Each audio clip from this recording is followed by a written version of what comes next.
10월의 마지막 주일이 되었습니다. 이제 2020년도 겨우 한 2달 정도밖에 남지 않았는데, 오늘 우리에게 허락하신 하나님 말씀은 요한복음 9장 13절에서 22절 말씀 본문으로 참으로 눈을 뜨고 있는가, 이런 제목의 말씀 함께 나누겠습니다. 지난주에 저희는 예수님께서 길을 가시다가 태어날 때부터 앞을 보지 못하는 한 장애인을 만난 이야기를 살펴보았습니다.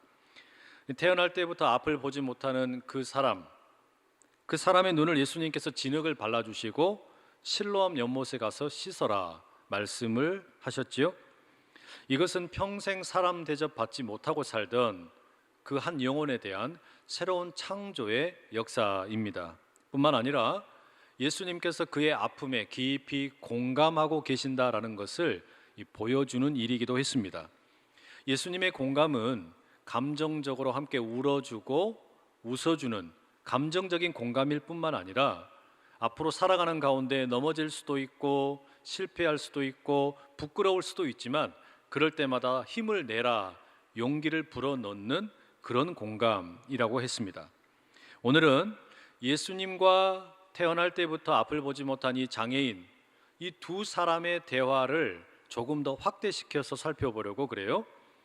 예수님이 그 앞을 보지 못하는 사람의 눈을 뜨게 했을 때 이것으로 인해서 주변에 있는 사람들은 어떻게 반응을 했는가, 이 기적의 사건에 대해서 사람들이 어떤 식으로 반응을 했는가, 그 내용을 좀 살펴보도록 하겠습니다. 먼저 여러분, 우리가 이 9장에 나오는 이 기적 이야기가 앞선 7장, 8장의 내용과 어떻게 연결되는지를 좀 살펴볼 필요가 있습니다. 7장과 8장의 배경 가운데에는 유대인들의 초막절 명절이 있다라는 말씀을 드렸습니다. 이 초막절 명절 가운데 세 가지 아주 중요한 초점이 있다라는 이야기도 드렸죠. 첫 번째 초점은 물의 축제입니다. 초막절 아침마다 제사장이 실로암 연못에 내려가서 물을 길어 옵니다. 그리고 성전의 제단 가운데 붓게 됩니다. 이것은 이스라엘의 조상들이 광야를 행진할 때 목마른 그들을 위해 해갈에 물을 주셨던 그 주님의 은혜를 기억하면서 내년에도 우리에게 물을 많이 주십시오, 비를 많이 내려주십시오, 일종의 기우제와 같다 말씀드렸습니다. 바로 그런 기우제가 드려지는 물의 축제 한복판에서 예수님이 스스로를 선언하시죠. 내가 생명의 강물이다, 내가 생수의 강물이다, 그러니 내게 와서 목마름을 해갈하라 말씀을 하셨어요. 그리고 초막절의 두 번째 초점이 뭐였냐? 불의 축제 혹은 빛의 축제라는 말씀 드렸습니다. 이 초막절 기간 가운데 성전의 유대인의 뜰 사방 외곽에 커다란 이 황금 등잔을 설치하게 됩니다. 불을 밝힌단 말이죠. 그렇게 함으로 예루살렘 성 전체 가운데 어느 한 곳 예외 없이 환하게 비춰지게 하는 것이지요. 자, 그렇게 함으로써 광야를 걸어가던 이스라엘 백성들이 불기둥을 보여주시고 불기둥으로 지키시는 그 하나님의 도우심을 경험했던 것처럼 오늘 우리도 하나님의 빛 가운데, 하나님의 불 가운데 보호함을 받으며 살아간다, 이걸 기념하는 겁니다. 그런데 그 불축제 가운데, 빛의 축제 가운데 주님이 뭐라고 말씀을 하세요? 스스로를 선포하시기를 내가 세상의 빛이다 말씀을 하셨어요. 내가 단지 예루살렘의 빛이 아니라 이 온 세상의 빛이 된다 말씀을 하신 겁니다. 그리고 마지막 세 번째 초막절의 초점은 자유였습니다. 진리를 알지니 진리가 너희를 자유케 하리라. 우리가 8장의 말씀을 살펴보았지요. 왜 이런 말씀이 나왔는가? 초막절이라고 하는 것은 출애굽을 배경으로 하고 있기 때문입니다. 이스라엘 사람들이 400여 년 동안 애굽에서 노예 생활하면서 자유를 잃어버리고 살아가고 있었는데 그들이 자유인이 되어서 해방자가 되어서 그 광야를 걸어가는 그 길, 주님이 우리에게 자유를 주신다, 하나님이 우리를 자유케 하신다, 이것을 기념하는 절기라는 말입니다. 바로 그것을 기억하면서 초막절을 지키고 있는데 예수님께서 스스로를 선포하시는 거죠. 누구든지 진리를 알게 되면, 하나님과 예수님이 하나라는 것을, 그 진리를 알게 되면 그 진리를 알지니 진리가 너희를 자유케 하리라. 말하자면 우리가 여전히 죄와 사망에 의해서 붙들려 살아가고 있는 존재인데 예수님을 만나게 되면 우리 모두가 진정한 자유를 누리게 된다, 주님이 선포하신 겁니다. 자, 그럼 여러분, 바로 이런 초막절에 물과 빛과 자유의 메시지가 구약의 이 9장의 이야기 가운데 어떻게 연결이 되는가? 9장에 나오는 앞을 보지 못하던 사람이 눈을 뜨게 된 사건은 우연한 일이 아니라 바로 이것과 깊이 연관이 되어 있다라는 말입니다. 그 내용을 보시면 9장 5절에 내가 세상에 있는 동안에는 세상의 빛이로라 말씀을 하시고, 또 7절에는 이 시각장애인에게 가서 실로암 연못에 가서 씻으라 라는 말씀을 하십니다. 뿐만 아니라 이제 당신은 저주의 운명의 사슬을 벗어버리고 진정한 자유인으로 살아라, 예수님의 음성을 듣게 됩니다. 이를테면 지금 이 한 사람이 경험한 치유의 사건, 기적의 사건은 단지 앞을 보지 못하던 사람이 눈을 뜨게 된 그런 호기심 어린 사건만이 아니라 예수님께서 앞서 말씀하셨던 내가 생수의 강이다, 내가 세상의 빛이다, 진리를 알지니 진리가 너희를 자유케 하리라, 이 모든 말씀이 총체적으로 이루어지는 사건이라는 말이에요. 이 한 사람의 삶 가운데 예수님의 말씀이 성취되고 있다라는 말입니다. 예수님의 말씀이 그 사람의 삶 가운데 이루어지고 있는 것이지요. 사랑하는 여러분, 여러분의 삶 가운데 이런 은혜가 있기를 간절히 축복합니다. 여러분의 삶이 하나님의 말씀의 성취가 되기를 축복합니다. 여러분의 가정이 하나님의 생생한 은혜를 증명하는 그런 가정 될 수 있기를 축복합니다. 여러분이 혹시 병들어 있다면 그 질병이 하나님의 능력을 드러내는 통로가 될 수 있기를 축복합니다. 여러분의 성품이 하나님의 마음을 담는 거룩한 그릇 될 수 있기를 간절히 축복합니다. 그런데 여러분, 만약에 우리가 정말로 태어날 때부터 앞을 보지 못했던 이 사람이 예수님을 만나서 눈을 뜨게 된 것과 같은 하나님의 말씀이 우리 가운데 온전히 성취되는 은혜를 경험한다면, 하나님의 약속이 이루어지는 은혜를 경험하게 된다면 무슨 일이 벌어질까요? 하나님의 관건적인 역사가 실제로 우리에게 이루어지게 될 때 나타나는 일이 뭐냐? 본문 8절에 이런 내용이 나옵니다. 이웃 사람들과 전에 그가 거린인 것을 보았던 사람들이 이르되 이는 앉아서 구걸하던 자가 아니냐? 실로암 연못에 가서 진흙이 묻은 눈을, 그 연못의 물을 가지고 씻었어요. 그랬더니 무슨 일이 벌어진 겁니까? 모든 게 환하게 보이는 거예요. 눈을 뜨게 된 겁니다. 태어나서 처음으로 시신경이라는 것이 작동을 하는 겁니다. 아무것도 볼 수 없는 어둠 가운데 살고 있던 인생이 모든 사물을 볼 수 있게 되었다라는 말이에요. 이거 얼마나 가슴 벅찬 경험이었을까요? 얼마나 기가 막혔을까요? 너무 좋아가지고 노래를 부르고 춤을 추면서 지나가는 사람들을 붙잡고 감격하면서 반응을 했겠죠. 그러면 이 사람이 이렇게 눈을 뜨게 된 것을 목격한 사람들은 또 어땠겠습니까? 그들이 뭐라고 말합니까? 아니, 저 사람은 앉아서 구걸하던 사람이 아닌가? 여러분, 이게 무슨 이야기입니까? 우리가 하나님의 말씀의 성취를 경험하게 되면, 나의 삶 가운데 하나님의 은혜가 진정으로 나타나게 되면 나도 그것을 알고 너무나 기쁘지만 우리 주변에 있는 사람들도 덩달아 알고 반응을 한다는 이야기예요. 여러분이 하나님의 은혜를 경험하게 되면 자연스럽게 옆에 있는 사람들이 묻습니다. 당신 무슨 좋은 일 있구나, 무슨 기쁜 일 있구나, 알아본다는 이야기예요. 여러분, 로또만 당첨돼도 표정을 감출 수가 없잖아요. 사랑을 하게 되면 그 사랑의 표정이 얼굴에 드러난다고 하지 않습니까? 마찬가지입니다. 하나님께서 우리의 삶에 말씀으로 성취의 역사를 이루어내시면 주변에 있는 사람들도 덩달아 알게 됩니다. 시각장애인이 눈을 뜬다는 것을 믿을 수 없기 때문에 사람들 가운데 물론 논쟁이 생깁니다. 그 장애인이 맞다, 아니다, 옥신각신하면서 이야기를 하고 있는데 그때 기적의 주인공이 나서지요. 뭐라고 말합니까? 여러분, 내가 그 구걸하던 사람 맞습니다. 내가 바로 그 장애인 맞습니다. 그런데 내가 지금 눈을 떴습니다. 이야기를 하는 거예요. 아니, 어떻게 당신의 눈이 밝아지게 되었습니까?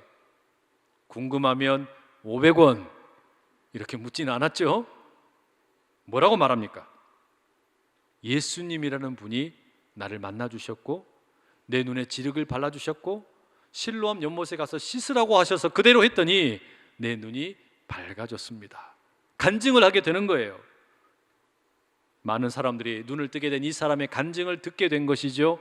아마 짐작컨대 그 이야기를 들은 사람들 가운데 꽤나 많은 사람들이 예수님을 믿게 되었을 겁니다.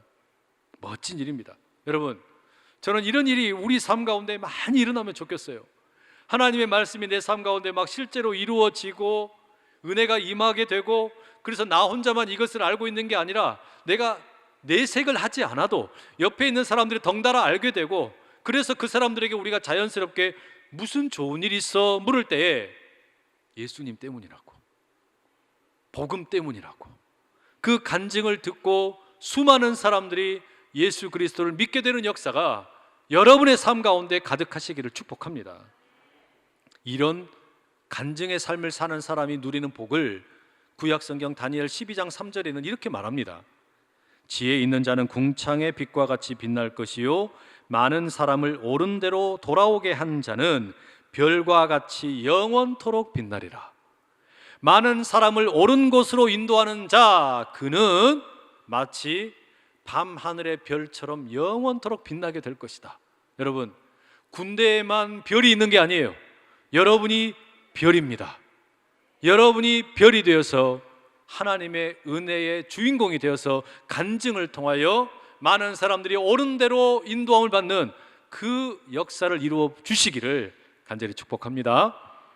자, 그런데 여러분, 안타깝게도 눈을 뜨게 된 이 사람의 이야기를 듣고 모든 사람이 다 아멘, 아멘 했던 것은 아니에요.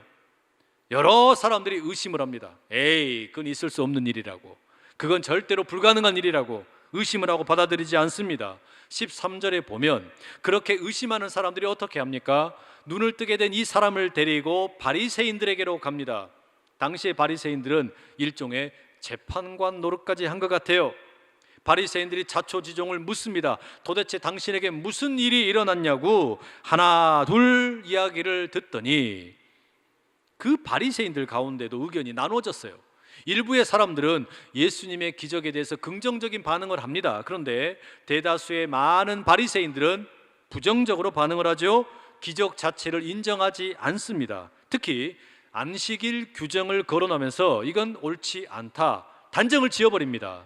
이게 무슨 말이냐면요, 여러분, 안식일이라고 하는 것은 안식일에 아무 일도 하지 말라, 그래서 해서는 안 되는 일들, 그 규정이 나열이 쭉 돼 있습니다. 그게 뭐 20몇 가지가 됩니다. 지금도 언젠가 제가 한번 말씀드린 적이 있죠. 성지순례 가봤더니 그 유대인들이 이용하는 호텔에는 그 버튼을 누를 필요가 없는 엘리베이터가 있어요. 엘리베이터 버튼 누른 것도 일이라고 생각이 되어서 안식일에는 버튼을 누르지 않아도 모든 층에 자동으로 엘리베이터가 서고 열리고 서고 열리고 이렇게 장치를 해놓은 겁니다. 안식일 지키려고 그렇게 한 거예요. 그런데 안식일의 규정 가운데 어떤 규정이 있냐면 밀가루 반죽을 하면 안 된다라는 규정이 있습니다. 밀가루 반죽을 하는 것도 일이라는 겁니다. 그래서 안식일을 어긴 거란 말이죠. 이 규정을 예수님의 치유 사역 가운데 적용시키는 겁니다. 왜요? 이 눈을 뜬 사람의 이야기를 가만히 듣다 보니까 예수님이 어떻게 하셨대요? 이 사람에게 와가지고 땅에다가 침을 팍 뱉어가지고서 진흙을 막 이렇게 짓이기신 거죠. 반죽을 했단 말이에요. 딱 걸렸네. 그 일이다. 예수님이 이 사람을 고친 날이 안식일이라고 했는데 안식일 날 반죽을 했으니 이것은 안식일을 어긴 것이다. 안식일을 어겼다면 절대로 그런 기적은 일어날 수 없다. 이렇게 말하는 겁니다. 참, 이거 뒷골 땡기는 일입니다. 말도 안 되는 일이잖아요. 아니, 사람이 스스로 자기가 지금 눈을 떴다고 이야기하고 수많은 사람들이 그걸 알아보고 있는데 바리새인들은 말이 통하지가 않아요. 안식일 규정 어겼으면 그 사람은 절대로 하나님의 사람이 아니고 그런 기적은 일어날 수 없다라고 단정을 지어버리는 겁니다. 심지어 그것을 확인하기 위해서, 그것이 진짜라고 주장하기 위해서 무슨 일까지 하느냐? 눈을 뜨게 된 사람의 부모를 찾아갑니다. 부모를 신문하는 겁니다. 이 아들이 정말로 당신 아들 맞소? 그리고 이 아들이 태어날 때부터 앞을 못 본 것이 맞소? 그렇다면 어떻게 이 아들이 눈을 뜨게 되었는지 우리에게 소상하게 이야기하시오. 협박을 하는 거예요. 이야기를 하라는 겁니다. 부모가 대답을 합니다. 바리새인 선생님들, 이 아들이 우리 아들 맞습니다. 이 아들이 태어날 때부터 앞을 못 본 것도 맞습니다. 그런데 어떻게 해서 이 아들이 눈을 뜨게 되었는지 우리는 모릅니다. 이렇게 답변을 해요. 여러분, 이게 맞을까요? 저는 아무리 상상해도 이것은 답변을 회피하는 것으로밖에 보이지 않습니다. 왜냐? 아들이 지금 눈을 뜨게 되었단 말이죠. 얼마나 감격스럽습니까? 노래하고 춤추면서 주변에 있는 사람들에게 이야기하는데 하물며 부모님에게 그 이야기 안 했겠어요? 부모님에게 달려가서 이야기합니다. 어머니, 아버지, 제가 처음으로 두 분을 뵙니다. 내게 이런 기적이 일어났습니다. 태어날 때부터 아무것도 보지 못했던 이 불쌍한 아들이 눈을 뜨게 되었습니다. 어떻게 그렇게 눈을 뜨게 되었느냐? 예수님이라는 분이 나의 눈을 뜨게 해주셨습니다. 그 얘기 안 했겠냐고요. 근데 왜 부모님은 이 아들이 어떻게 눈을 뜨게 되었는지 우리는 모릅니다 답변을 회피했을까요? 그 이유가 22절에 나옵니다. 그 부모가 이렇게 말한 것은 이미 유대인들이 누구든지 예수를 그리스도로 시인하는 자는 출교하기로 결의하였으므로 그들을 무서워함이로라. 이런 이유가 있었군요. 아들이야 자기가 직접 경험한 일이니까 너무나 분명하게 확신을 하고 있는데, 부모는 아들이 눈을 뜨게 되게 너무나 기쁘지만 출교를 당할까 봐 겁이 난 겁니다. 출교라는 게 뭡니까? 유대인 사회 공동체로부터 왕따를 당한다는 이야기입니다. 이게 그냥 왕따가 아니에요. 어제까지 나와 상거래를 하던 사람과의 관계가 끊어지는 겁니다. 내게 물건을 공급해 주던 사람이 이제 안 해준다는 거예요. 내게서 물건을 사가던 사람들이 물건 안 사겠다는 겁니다. 무슨 이야기입니까? 너는 더 이상 유대인이 아니다. 너는 이제 네 알아서 살아라. 왕따를 당하는 겁니다. 먹고 살 길이 막히는 겁니다. 정말로 힘든 일이죠. 그러니 여러분, 지금 이 부모는 예수님을 자신들의 입에 언급하는 게 너무나 두려운 거예요. 자신들이 예수님을 입에 언급하는 순간 바리새인들의 블랙리스트에 올라가서 바로 출교를 당해버리고 자신들의 모든 삶에 지금까지 쌓아왔던 것들이 다 무너질까 봐 겁이 나니까 어떻게 하는 겁니까? 두려워서 진리를 회피하는 겁니다. 진리에 대해서 눈을 감아버리는 거예요. 인간관계 끊어지고 먹고 사는 길 막힐까 봐, 예수 때문에 자신들의 삶이 어려워질까 봐 타협을 해버렸다라는 말입니다. 여러분, 이게 바리새인들의 무시무시한 협박이었습니다. 출교와 같은 방법을 통해서 억지로라도 거짓 증언을 만들어내려고 했다는 이야기죠. 예수님의 기적 자체를 부인하려고 한 겁니다. 예수님이 그런 기적을 한 적이 없다라고 강요하고 있는 겁니다. 절대로 그런 일은 없다고 말하라. 자신들이 원하는 대답을 요구하고 있는 것이죠. 태어날 때부터 시각장애인으로 살아온 사람이 눈을 뜨게 된 사건, 예수님을 만나서 이 사람이 눈이 밝아진 이 사건은 이처럼 주변에 있는 사람들에게 엄청난 파장을 일으키게 됩니다. 바리새인들에게, 앉아서 구걸하던 것을 보았던 수많은 이웃들에게, 그리고 그의 부모에게까지 어마어마한 파장을 일으키게 되었습니다. 바리새인들이야 처음부터 예수님을 반대했고 부인했고 왜곡했던 사람들입니다. 출교라는 극단적인 방법까지 동원을 해서 자신들이 원하는 여론을 만들려고 갖은 애를 쓰고 있습니다. 그런데 눈을 뜬 사람의 부모는 어떻습니까? 그들은 진리를 압니다. 무엇이 참인지 압니다. 그런데 자신들이 출교를 당할까 두려우니까 눈을 감아버립니다. 아들이 눈을 뜬 것은 너무나 기쁘지만 자신들의 삶이 막힐까 봐 겁이 나니까 결국 진리를 인정하지 못하게 된 겁니다. 적당히 피해가려고 했다라는 말입니다. 부모의 심정이 충분히 이해가 되기는 합니다. 하지만 분명한 것은 뭐냐? 바리새인들의 경우나 눈을 뜨게 된 사람의 부모의 경우나 이들은 모두 다 눈은 뜨고 있지만 보지 못하는 사람들입니다. 육체의 눈은 뜨고 있지만 진리의 눈을 감고 있는 겁니다. 육체의 눈은 밝을 쓸지 모르지만 진리의 눈은 어둠 속에 갇혀 있다라는 말입니다. 물론 정도의 차이는 있죠. 바리새인들은 아예 진리에 대해서 눈을 감고 있는 것이고, 이 눈을 뜨게 된 사람의 부모의 경우는 일시적으로 진리에 대해서 눈을 감아버린 것입니다. 제가 어제 설교를 준비하는데 저와 아주 친한 목사님이 SNS에 남겨놓은 글 한 토막이 참 인상적이었습니다. 어느 책의 한 구절을 소개하는 것인데요, 폴란드 태생의 유태인 사회학자 지그문트 바우만이라는 사람의 책입니다. 유동하는 공포, 그 책의 일부분을 인용을 했어요. 제가 좀 읽어드릴게요. 아우슈비츠나 굴락, 히로시마의 도덕적 교훈 중 가장 충격적인 것은 우리가 철조망 안에 갇히거나 가스실에 들어갈 수 있다는 것이 아니다. 적당한 조건이라면 우리가 가스실에 경비를 서고 그 굴뚝에 독극물을 넣는 역할을 할 수 있다는 것이다. 그리고 우리의 머리 위에 원자폭탄이 떨어질 수 있다는 게 아니라 적당한 조건이라면 우리가 다른 사람들의 머리 위에 그것을 떨어뜨릴 수 있다는 것이다. 상당한 울림이 있는 그런 구절이죠. 이 글을 염두에 두고 오늘 본문의 행간을 다시 한번 상상을 해보세요. 바리새인들은 처음부터 예수님에 대해서 지극히 적대적이었던 사람들입니다. 거짓을 만드는데 아무런 두려움도 거릴 것도 없던 사람들입니다. 그러면 다른 사람들은 어떻습니까? 이웃들은 어떻습니까? 눈을 뜨게 된 사람의 그 부모는 어떻습니까? 이들은 바리새인들로부터 아마도 적당한 조건을 제시받았을 겁니다. 이번에 한 번만 눈 감아라. 이번에 한 번만 거짓 증언을 해라. 그러면 너 출교 당하지 않고 살아가는데 아무 문제 없도록 다 배려해 주겠다. 예수가 태어날 때부터 앞을 보지 못하는 저 사람을 고쳤다는 그런 이야기, 그것은 헛소문이라고, 뜬소문이라고, 거짓이라고 증언하기만 해라. 적당한 조건을 제시하면서 유혹했을 거란 말이에요. 타협을 요구했을 거란 말이죠. 여러분, 중요한 것은 우리 자신은 어떨까 하는 성찰입니다. 만약에 나에게 적당한 조건이 제시되면 나는 어떻게 반응할까?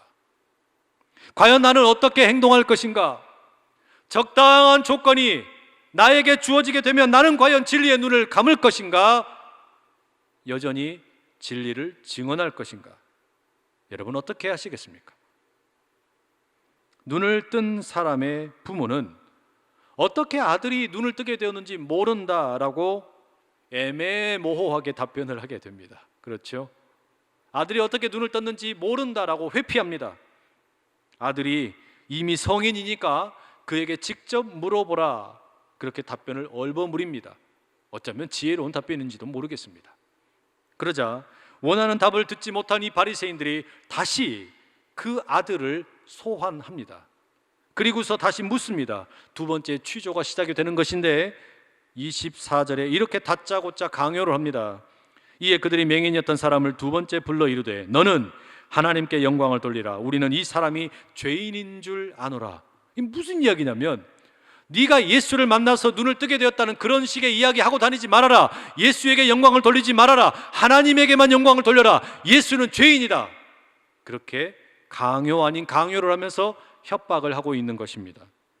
그러자 눈을 뜨게 된 사람이 뭐라고 답변합니까?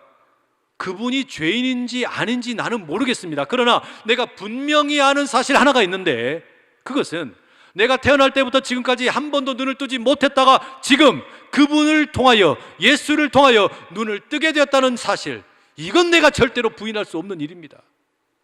분명하게 이야기하고 있어요. 이렇게 명확하게 답변을 했음에도 불구하고 바리새인들이 똑같은 질문을 또 합니다. 그렇다면 도대체 그가 너에게 무슨 일을 했느냐? 어떻게 너의 눈을 뜨게 하였느냐? 눈을 뜬 사람이 아니 왜 이렇게 묻는 걸 또 묻습니까? 도대체 내가 몇 번을 이야기해야 됩니까? 내 이야기를 듣기는 듣는 것입니까? 혹시 바리새인 선생님들, 당신들도 예수님의 제자가 되려고 하는 것입니까? 그러자 바리새인들이 화를 내죠. 무슨 소리냐? 너야말로 예수의 제자일지 모르나 우리는 아니다. 우리는 오로지 모세의 제자일 뿐이다. 우리들은 절대로 예수를 인정하지 않는다. 단호하게 선언을 하죠.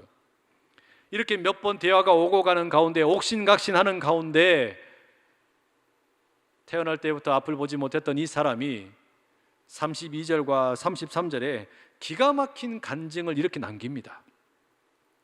창세 이후에 맹인으로 난 자의 눈을 뜨게 하였다 함을 듣지 못하였으니 이 사람이 하나님께로부터 오지 못하였으면 아무 일도 할 수 없으리이다.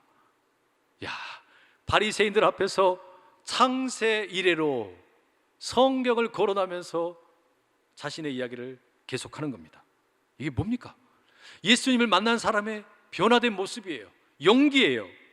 바리새인들이 자신을 출교시킨다고 할지라도 눈 하나 껌뻑하지 않고 증언을 하는 겁니다. 오로지 진리의 눈을 뜨고 담대히 선포합니다. 하나님께서 이 세상을 창조하신 이래로 지금까지 앞을 보지 못하던 시각장애인이 눈을 뜨게 됐다는 이야기를 나는 결단코 본 적이 없습니다. 들어본 적이 없습니다. 그렇다면 이것은 하나님으로부터 오신 사람만이 할 수 있는 일 아니겠습니까? 그런데 어찌 바리새인 당신들은 그를 믿지 못하는 겁니까? 이렇게 묻고 있는 거예요. 놀라운 고백이에요. 예수님을 만나 눈을 뜨게 된 이 사람은 육체의 눈을 뜨게 되었을 뿐만 아니라 영적인 진리의 눈까지 뜨게 된 것이죠. 그게 우리 주님께서 이에게 주신 최고의 선물입니다. 육체의 눈을 뜨게 된 것도 기가 막힌 일이지만 예수님께 주신 더 놀라운 선물은 뭐냐? 영적인 눈, 진리의 눈을 뜨게 되는 거, 여러분, 이게 최고의 선물인 줄로 믿습니다. 자신 안에 일어난 일이 분명하기 때문에, 이것은 하나님으로서만 가능한 일인 것을 믿기 때문에 그는 담대하게 선포하고 있습니다. 여러분, 지금 우리에게 필요한 눈은 바로 이런 것입니다. 이 눈은 단지 불의한 일을 찾아서 고발하는 그런 눈이 아닙니다. 어떤 조직이나 공동체에 무슨 비리가 있거나 문제가 있어 보이면 당연히 감시도 해야 되고 바로잡기 위해서 바라보아야 됩니다. 그런데 지금 우리 사회에 문제가 하나 있다면 모두가 모두를 감시하고 비난하고 긁어서 부스럼을 만드는 데에만 혈안이 되어 있는 것 같아요. 코로나로 인해서 혹시라도 누구 한 사람이라도 확진자가 되면 어디 갔다더라 찾아내가지고 비난을 퍼붓기 일쑤이고, 무슨 문제만 생겼다 그러면 서로가 서로를 만인을 향한 투쟁이 되어서 비난에 비난이 겹겹이 쌓여가고 있는 게 우리 사회 모습인 것처럼 보인다는 말이에요. 이게 뭡니까? 너무나 안타까운 눈이에요. 서로 가운데 의심의 눈으로, 감시하는 눈으로, 의혹의 눈만 있어요. 그런데 뭐가 없냐? 신뢰가 없어요. 신뢰라고는 눈꽃만큼도 찾아볼 수가 없어요. 우리 시대의 비극을 누군가는 그렇게 이야기했습니다. 신뢰가 무너진 것이 가장 큰 비극이라고 말입니다. 여러분, 지금 우리가 가져야 될 눈이 뭡니까? 이 신뢰의 눈이에요. 다시 말하면 하나님을 볼 수 있는 눈이 필요합니다. 더 정확하게는 우리 옆에 있는 사람들 가운데 하나님께서 일하고 계시는 것을 볼 수 있는 그 눈, 이게 영적인 눈이에요. 찬양대 서 계신 분들 가운데 일하고 계시는 예수님의 모습을 보는 눈, 우리 장로님들 가운데 하나님께서 일하고 계시는 것을 볼 수 있는 눈, 안수 집사님들 가운데 하나님께서 일하고 계시는 것을 볼 수 있는 눈, 나의 아내 가운데, 나의 남편 가운데, 나의 자녀들 가운데 주님께서 일하고 계시는 것을 볼 수 있는 눈, 여러분, 이게 영적인 눈이에요. 이 눈이 우리에게 너무나 필요하다는 이야기입니다. 우리는 지금 이 눈을 다 잃어버렸어요. 은혜의 눈을 잃어버렸어요. 그러다 보니까 어떻게 됩니까? 냉랭한 기운만 감돌고 있습니다. 서로가 서로에 대해서 의심하는 것만 가득하지 신뢰라는 것이 눈꽃만큼도 없어져 버렸다는 이야기예요. 여러분, 작은 아이들의 몸짓 안에 역사하시는 하나님, 퇴근길에 반갑다고 꼬리를 흔드는 반려견 안에 계시는 하나님, 찬바람을 맞으면서 폐지를 줍고 계시는 그 어르신들 안에 계시는 하나님, 새벽 버스를 기다리는 수험생 청년 안에 계시는 하나님, 창업을 위해서 대출을 받기 위해 은행 문턱을 넘나드는 중소기업인의 하나님, 우리는 바로 그런 우리 이웃들의 삶 가운데 일하고 계시는 하나님이 필요합니다. 우리가 이 눈을 잃어버리면 우리 가운데는 늘 불평밖에 남는 게 없어요. 이 눈을 뜨지 못하면 아무리 정의를 부르짖고 공정사회를 부르짖어도 냉랭할 뿐이라는 이야기입니다. 법정에서 오랫동안 법정 다툼을 해보신 분들의 이야기가 다 그거 아닙니까? 옳고 그른 것을 가리기 위해서 법원에서 그렇게 수년의 시간을 보냈는데 아무리 그 판결이 내게 유리하게 나왔다 할지라도 가슴이 황량해지는 겁니다. 쓸쓸해지는 거예요. 여러분, 지금 우리에게 필요한 게 뭡니까? 한국 사회만큼 고발이 넘쳐나는 사회가 없어요. 무고죄가 이렇게 많은 나라가 없어요. 모든 것을 다 그냥 법원에 맡겨놓고 오로지 의심하고 법의 판단만 기다리고 있겠다라는 겁니다. 신뢰가 없기 때문에 그래요. 각자의 삶의 가운데 역사하고 계시는 하나님을 보는 눈을 다 잃어버렸어요. 여러분, 작은 것들 속에 깃들어 있는 하나님의 은혜와 사랑을 볼 수 있는 이 눈이 있기를 축복합니다. 너무나 보잘것없던 인생, 태어날 때부터 앞을 보지 못하는 사람이었기 때문에 앉아서 구걸하는 게 전부였던 인생, 그 보잘것없는 인생에 무슨 하나님이 일하시겠냐고, 예수님이 일하시겠냐고 무시하는 사람들, 그러나 그 속에 일하는 하나님을 보는 사람은 진리를 아는 겁니다. 영적인 눈을 뜬 거예요. 여러분, 만약에 우리가 이 눈을 뜨게 되면 우리는 날마다 하나님을 찬양하기 바쁩니다. 왜요?